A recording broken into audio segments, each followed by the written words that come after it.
आज की हमारी कहानी का नाम है समस्या का समाधान।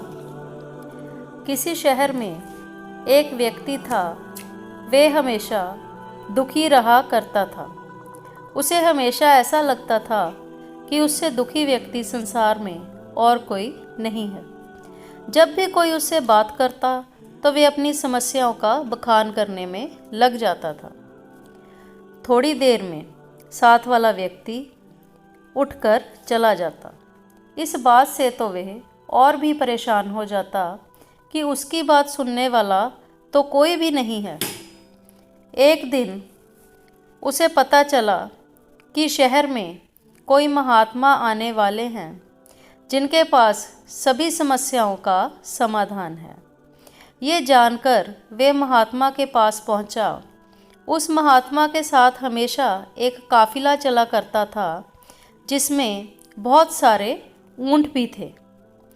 महात्मा के पास पहुंचकर उस व्यक्ति ने कहा, गुरुजी, मैंने आपका बड़ा नाम सुना है कि आप सभी समस्याओं का समाधान करते हैं।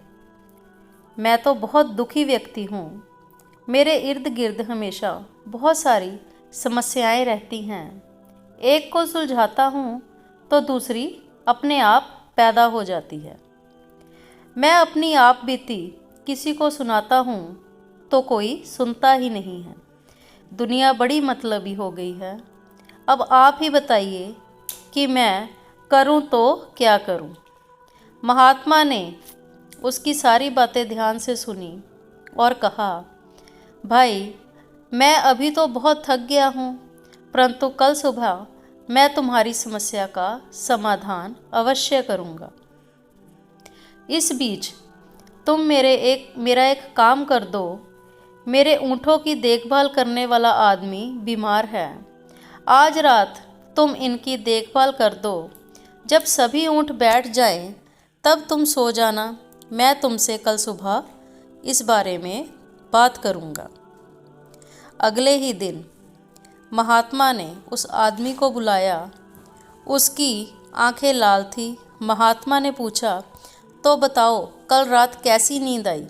व्यक्ति बोला, गुरुजी, मैं तो रात भर सोया ही नहीं। आपने कहा था जब सभी ऊँट बैठ जाएं, तब तुम सो जाना, पर ऐसा नहीं हुआ।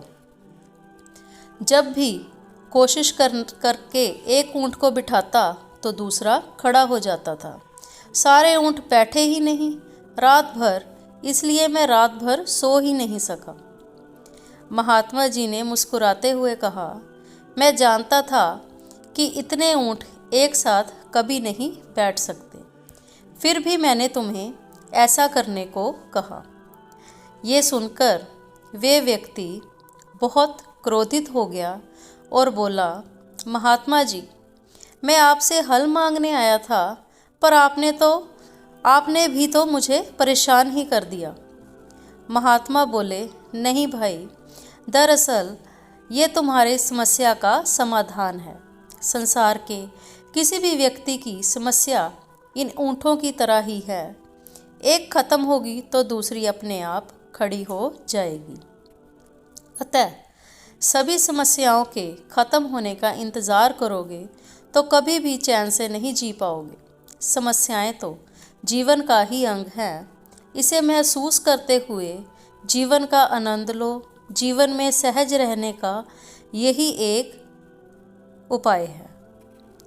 दुनिया के किसी भी व्यक्ति को तुम्हारी समस्याएं सुनने में कोई दिलचस्पी नहीं है, क्योंकि उनकी भी अपनी समस्याएं हैं। महात्मा जी की बात सुनकर व्यक्ति के चेहरे पर संतोष और सहजता के भाव उमड़ पड़े, मानो उसे अपनी समस्याओं से निपटने का अचूक मंत्र प्राप्त हो गया हो। तो दर्शकों, आपको कैसी लगी ये कहानी? अगर आपको ये कहानी अच्छी लगी हो तो हमें कमेंट बॉक्स में जाकर ज़रूर बताएं और साथ ही हमारे चैनल को भी सब्सक्राइब करें और बेल आइकन ज़रूर दबाएं ताकि हमारी आने वाली सभी नई नोटिफिकेशंस आप तक पहुंच सके। तो मिलते हैं आपसे अगली कहानी के साथ। तब तक के लिए धन्यवाद।